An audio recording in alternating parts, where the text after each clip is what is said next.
السلام علیکم ورحمۃ اللہ وبرکاتہ۔ بسم اللہ والصلاۃ والسلام علی رسول اللہ، اما بعد۔ ریاض الصالحین کا 14واں باب، باب فی الاقتصاد فی الطاعۃ۔ آج اس سے ہماری حدیث آخری ہے اور کتاب سے 152 نمبر حدیث ہے۔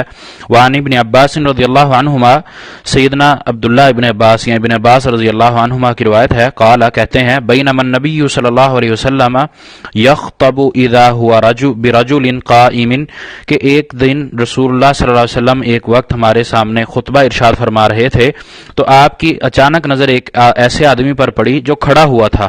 فسأل عنہ، تو آپ علیہ الصلوۃ والسلام نے اس کے بارے میں پوچھا، سوال کیا۔ فقالوا، پس ہم نے کہا یا ان سب نے کہا جو وہاں پر موجود تھے، ابو اسرائیل نظر ان یقوم فی الشمس، کہ اس کا نام ابو اسرائیل ہے اور اس نے نظر مانی ہے کہ یہ سورج میں دھوپ میں کھڑا ہوگا، ولا یعقد، اور یہ بیٹھے گا نہیں، ولا یستظل، اور نہ ہی سایہ حاصل کرے گا، ولا یتکلم، اور نہ گفتگو کرے گا، ویصوم، اور روزہ رکھے گا۔ فقال النبی صلی اللہ علیہ وسلم، تو اللہ کے نبی علیہ الصلوۃ والسلام نے ارشاد فرمایا، مروہ، اس سے کہو کہ یہ چلا جائے، فلیتکلم، اور گفتگو کرے، بات کرے اور اس سے گفتگو کرو، ولیستظل، اور سایہ حاصل کرے، ولیقعد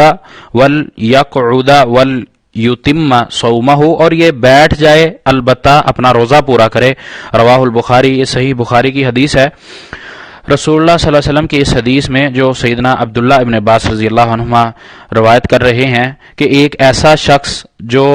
اپنی نظر اس نے مانی ہے، وہ دھوپ میں کھڑا ہے، سائے میں نہیں جائے گا، بات نہیں کرے گا، تو اس نے اپنے اوپر ایک ایسی چیز کو مکلف اپنے آپ کو بنا لیا، ایک ایسی چیز کو اپنے اوپر اس نے واجب کر لیا جو در حقیقت واجب نہیں ہے، شریعت نے اس پر واجب نہیں کیا۔ اور اسی طرح شریعت نے کسی مسلمان سے، کسی انسان سے اس طرح کی چیزوں کا تقاضا نہیں کیا کہ وہ دھوپ میں کھڑا ہو، کھڑا نہ بیٹھے نہیں، کھڑا رہے اور بات نہ کسی سے کرے۔ یہ اس طرح کی چیزیں اسلام میں، شریعت اسلامیہ میں، شریعت مطہرہ میں اس طرح کی چیزوں کی کوئی گنجائش نہیں ہے۔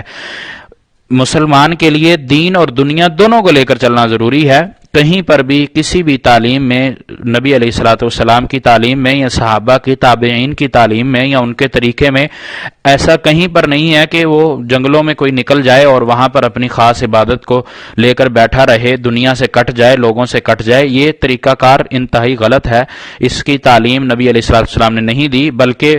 آپ علیہ الصلوۃ والسلام کا یہ ارشاد ہوا کرتا تھا کہ جو چیز میرے سے سیکھ کر جاتے ہو یہ دوسروں تک پہنچاؤ، دوسروں کو اس کی تعلیم دو، امر بالمعروف کا کام کرو، نہی عن المنکر کی ترغیب دلاؤ، لوگوں کو دعوت اسلام دو، دعوت دین دو۔ تو یہ عام مسلمان کے لیے بھی ضروری ہے کہ وہ اپنے معاشرے میں رہتے ہوئے جہاں اپنی اصلاح کرے وہاں دوسروں کی اصلاح کا بھی ذریعہ بنے۔ اور اسی طرح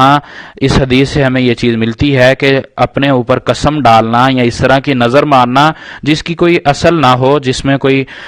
حکم الہی نہ ہو، تو اس طرح کی نظر مارنا درست نہیں ہے۔ مثلا یہ جس طرح اس حدیث میں بھی ہے کہ یہ ابو اسرائیل نام کا شخص اللہ کے نبی علیہ الصلوۃ والسلام نے جو دیکھا، جو نظر آیا، وہ دھوپ میں کھڑے ہونے کی اس نے نظر مانی تھی، تو اللہ کے نبی علیہ الصلوۃ والسلام نے اس پر نفی کی، اس طرح بات نہ کرنی، بیٹھنا نہیں، تو ان سب چیزوں پر اللہ کے نبی علیہ الصلوۃ والسلام نے نفی کی اور کہا کہ ہاں وہ روزہ رکھ لے، کیونکہ روزہ رکھنے سے عبادت ہے، یہ ایک نفلی روزہ وہ رکھے گا، اللہ کے ہاں اس کے درجات بلند ہوں گے، تو روزہ رکھنے کا اس کو حکم دیا، باقی اس کی جو اس نے نظر مانی تھی اسے وہ منع کر دیا گیا۔ تو اس سے یہ بھی ثابت ہوتا ہے کہ جو معصیت ہوتی ہے، گناہ کا کام ہے یا اپنے آپ کو اس طرح مشقت میں ڈالنے والی چیز، اس میں نظر نہیں ہے، اس میں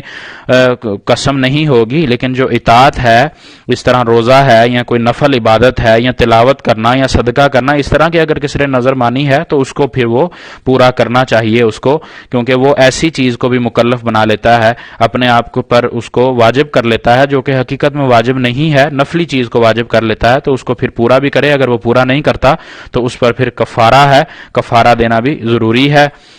اور اسی طرح نبی علیہ الصلوۃ والسلام کی اس حدیث میں ایک اور چیز ہمیں جو ملتی ہے کہ آپ علیہ الصلوۃ والسلام کو غیب کا علم نہیں تھا۔ اس حدیث سے یہ چیز ملتی ہے کیونکہ اللہ کے نبی علیہ الصلوۃ والسلام جب اس شخص کو کھڑے ہوئے دیکھا تو اس کے بارے میں سوال کیا، پوچھا۔ اگر اللہ کے نبی غیب جانتے ہوتے تو پھر اس کے بارے میں نہ پوچھتے۔ تو آج جو ہمارے ہاں یہ عام عقیدہ پایا جاتا ہے کہ اللہ کے نبی علیہ الصلوۃ والسلام غیب جانتے تھے، یہ درست نہیں ہے۔ نبی علیہ الصلوۃ والسلام غیب کی خبر صرف اتنی ہی جانتے تھے جو اللہ کی طرف سے وحی کر دی دی جاتی تھی، جو اللہ کی طرف سے آپ علیہ الصلوۃ والسلام کو خبر کر دی جاتی تھی، آپ علیہ الصلوۃ والسلام اتنا ہی جانتے تھے۔ اسی پر قرآن مجید میں بھی کئی ساری آیات موجود ہیں اور اس حدیث میں بھی ہمیں یہ چیز ملتی ہے، یہ سبق ملتا ہے۔ تو ہمیں اسی چیز پر عمل کرنا ہے جو اللہ نے بتلا دی یا نبی علیہ الصلوۃ والسلام نے ہمیں سکھلا دی، اسی میں اطاعت ہے، اسی میں اتباع ہے اور اسی میں ہی ہماری نجات ہے۔ اس کے ہٹ کر، اس کے علاوہ اگر کوئی ہم عمل کریں گے تو وہ ہمارا عمل ضائع ہوگا، باطل ہوگا۔ اور اسی طرح اس باب میں اس حدیث کا آنے کا مقصد بھی یہی ہے کہ ہم جو عمل کریں، نیکی کا عمل کریں، وہ درمیانہ میانہ روی اختیار کرتے ہوئے کریں اور اطاعت رسول میں رہ کر وہ عمل ہم انجام دیں، اسی میں ہماری نجات ہے اور اسی کا ہمیں ثواب دیا جائے گا۔ اگر ہم اس چیز سے ہٹ کر عمل کریں گے تو پھر وہ ہمارے لیے باعث ثواب کی بجائے باعث کفارہ بن جائے گا، اس سے ہماری پوچھ گچھ کی جائے گی، وہ ہمارے لیے ذریعہ نجات نہیں ہوگا بلکہ ہمیں وہ جہنم میں دھکیلنے کا سبب بن جائے گا، کیونکہ اس عمل پر نبی علیہ الصلوۃ والسلام کی مہر نہیں ہوگی، اس کا حکم اللہ تعالیٰ نے ہمیں نہیں دیا ہوگا۔ جب ایسا عمل ہم انجام دیں گے، ہم اس کو نیکی سمجھ کر کریں گے لیکن شریعت میں وہ نیکی نہیں ہوگی، تو ہمارے لیے وہ برائی کا سبب بن جائے گا، ہمارے لیے وہ پوچھ گچھ ہوگی اور وہ ہمارے لیے وبال جان بن جائے گا۔ تو ایسا عمل ہمیں نہیں کرنا چاہیے، ہمیں صرف اس عمل پر ہی رہنا ہے جو ہمیں اللہ کے نبی علیہ الصلوۃ والسلام نے سکھایا ہے۔ اس حدیث کے ساتھ ہی الحمدللہ ہمارے آج 14 باب مکمل ہو گئے ہیں۔ اللہ تعالیٰ سے دعا ہے کہ اللہ تعالیٰ ہمیں صحیح فہم کے ساتھ عمل کی توفیق عطا فرمائے اور ہم نے جو اب تک پڑھا، سنا، سمجھا یا دوسروں تک پہنچایا، اس پر بھی ہمیں خود عمل کر کے دوسروں کو بھی عمل کی نصیحت کرتے ہوئے ہمارے لیے اس سارے عمل کو باعث نجات بنا دے اور اس کے ذریعے ہمارے درجات کو بلند کر دے اور اس کے ذریعے ہمیں جنت میں اعلیٰ مقام دے دے۔ وما توفیقی الا باللہ علیہ توکلت و الیہ انیب۔